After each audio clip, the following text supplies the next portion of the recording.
یہ عدل ہمیں چاہیے اور یہ انصاف ہمیں چاہیے کہ جو بھی ہو اس کو برابر کی سزا ملنی چاہیے. کسی کے ساتھ کچھ, کسی کے ساتھ کچھ, ایسا نہیں ہے میرے بھائیوں.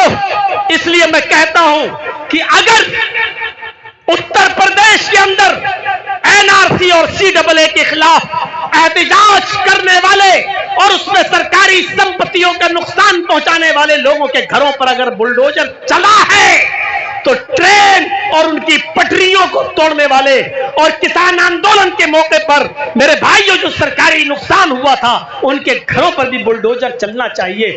کیوں نہیں چلتا ہے میرے بھائیوں؟ ہمارے ساتھ انیائے کیوں ہوتا ہے؟ ہمارے ساتھ بے انصافی کیوں ہوتی ہے؟ ہم یہی تو کہتے ہیں ہمارے ساتھ جو عدل کرے گا ہم اس کے ساتھ ہیں. اور یہی ہم کہتے ہیں بہار والوں, اچھا اور برا تم اچھی طریقے سے جانتے ہو. تمہارا اچھا اور برا کس میں ہے؟ کم نقصان دہ چیز کو آپ برداشت کر لینا, بڑے نقصان سے اپنے آپ کو بچا لینا, یہی میری ڈیمانڈ ہے اور یہی میرا اعلان ہے. میرے بھائیو, حضرت علی رضی اللہ تعالی عنہ بیٹھے ہیں, ان کا غلام قمبر وہاں بیٹھا ہوا ہے. حضرت علی کے کان میں ایک شخص آتا ہے اور کچھ بولتا ہے. دیکھ رہے ہیں آپ, حضرت علی کے کان میں کچھ کہا اس نے. حضرت علی نے کہا کہ تم اس بات کو قبول کرتے ہو؟ اس نے کہا جی. حضرت علی نے اپنے غلام قمبر سے کہا, بخاری شریف کی حدیث ہے, اپنے غلام قمبر سے کہا جاؤ اس کو کوڑے لگاؤ, اور بتا دیا اتنے کوڑے لگاؤ. ان کے غلام قمبر نے کوڑے لگائے. جس کو کوڑے مارے گئے, مجلود, جس کو کوڑے پڑتے ہیں اس کو عربی میں کہا جاتا ہے مجلود. جس کو کوڑے لگائے گئے وہ مجلود, وہ کوڑے کھانے والا آدمی آتا ہے اور آ کر حضرت علی کے کان میں کچھ کہتا ہے. حضرت علی نے اپنے غلام قمبر کو بلایا, ادھر آؤ, میں نے تم سے اتنے کوڑے مارنے کے لیے کہا ہے. اس مجلود نے شکایت کی ہے کہ 3 کوڑے تم نے اس کو زیادہ مار دیے ہیں. 3 کوڑے تم نے اس کو زیادہ مار دیے. قمبر نے بھی اپنے جرم کا اعتراف کیا, گنتی بھول گیا, بھول چوک ہو گئی, اور مجھے بھی اس بات کا احساس ہو رہا ہے کہ شاید 3 کوڑے اس کو زیادہ لگ گئے ہیں. حضرت علی نے اس مجلود سے کہا جس کو 3 کوڑے زیادہ لگ گئے تھے, اب اس سے کہا اپنے ہاتھ میں کوڑا لو, اور اس قمبر سے اپنے غلام سے کہا تم کھڑے ہو جاؤ, اور کہا کہ جو 3 کوڑے اس نے تمہیں زیادہ مارے تم بھی اس سے اپنا بدلہ لے لو, تم بھی اس سے اپنا انتقام لے لو. اس مجلود نے 3 کوڑے حضرت علی کے غلام کو مارے. پورے مجمع میں بھری عدالت یہ منظر دیکھ رہی تھی. حضرت علی نے اپنے غلام کو بھی 3 کوڑے پڑوائے, جبکہ کوڑے کھانے والا آدمی مسلمان نہیں تھا, وہ غیر مسلم تھا.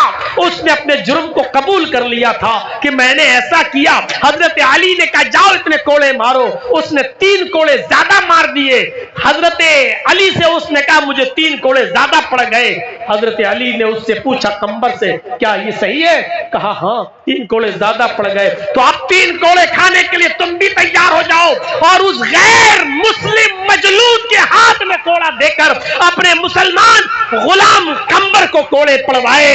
آؤ یہ آئینہ دکھاؤ, یہ دیش کا چوکی دار بھی دیکھے, یہ دیش کا گرہ منتری بھی دیکھے, یہ دیش کے VIP کلچر کے لوگ بھی دیکھیں, اور یہ آئینہ لالو اور تیجسوی بھی دیکھے, اور یہ آئینہ نتیش کمار جی بھی دیکھیں. ہمیں ایسے انصاف کی ضرورت ہے, ایسا عدل جو بھی ہمارے ساتھ کرے گا ہم مسلمانوں کے ووٹ کا وہ حقدار ہوگا. ہمیں ایسا انصاف چاہیے. ہمیں نہیں معلوم کہ تم کون ہو, ہم یہ چاہتے ہیں کہ ہمیں سوتیلا ویوہار ہمارے ساتھ نہ کیا جائے, ہمارے ساتھ گستاخی نہ کی جائے, ہمیں بھارت کا برابر کا ناگرک سمجھا جائے, ہمیں برابر کا حصے دار بھی سمجھا جائے, اور جو ہمارے ساتھ حق اور انصاف کی بات کرے گا ہم اس کو اپنا ووٹ دیں گے. ہمارا کوئی دشمن نہیں ہے. دشمنی اگر اپنے